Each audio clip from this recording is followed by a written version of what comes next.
Hi, it's Kate here again. I'm going to be showing you how to make my Versamark Shadow backgrounds today. So all we need is a piece of white cardstock, one that you know works with water properly. I don't recommend using basil or anything like that, as the basil is far too absorbent and often these techniques won't work the way you expect them to. I just have a stamp. This one's from Stampington. It's got a nice defined image and some bold areas so that the Moonshadow Mist can cling to it. I've got my trusty Versamark pad. I love these. I have a Moonshadow Mist in Golden Dubloons and another Moonshadow Mist in Moonlit Mulberry. You don't have to use two colours for this technique, but I like the look, so I'm going to. So the first thing you want to do is ink up your stamp. Now my Versamark pad is nice and juicy. I'm just going to stamp this in the centre of my white card. Now, working quite quickly, I'm just going to pop this onto a craft tray so I don't make mess on my desk. Give the Moonshadow Mists a really good shake and then just spritz across the top. Now what you want to do is wet the whole card.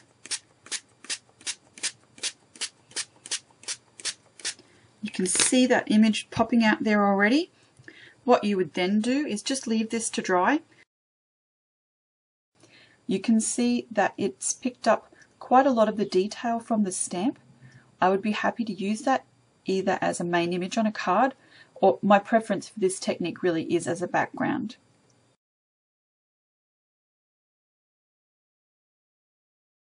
Again, this is products from Lindy's Stamp Gang. And the set of backgrounds I'm going to show you is mostly using the Moonshadow Mists. So what happens as the product dries is it seems to stick to the Versamark ink. It's quite a subtle effect, which is why I often use it for backgrounds. This particular version of the technique uses Starburst stains in Autumn Maple Crimson.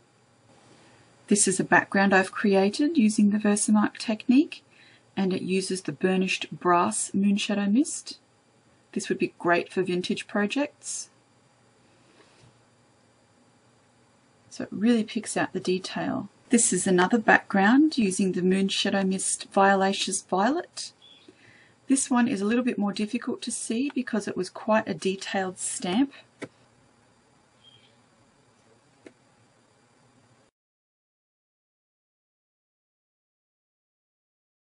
On this book page I have used the Versamark and Starburst stains, and in the background here, I'll show you a little bit closer, I've stamped this same butterfly image, but it's off centre a little bit, and then I've stamped over the top in black, but not directly over the exact same place I stamped before, so it's offset a little. Once all of that's dry, I've then just cut out the butterflies from the image and mounted them on small pop dots so that they stick up a little bit. And then I've cut out individual elements from that stamp and highlighted them with coloured pencils. So you can see just here where I have used that Versamark and Starburst stains technique to create that first background image. Just adds a little bit more interest to the background. I've then stamped over the top with black ink. And I think that looks really quite pretty.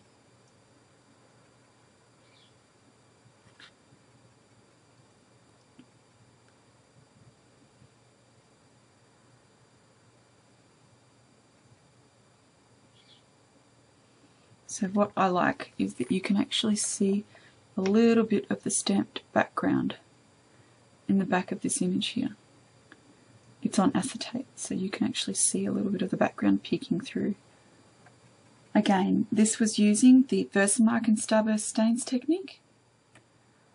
Makes for a really interesting book page background.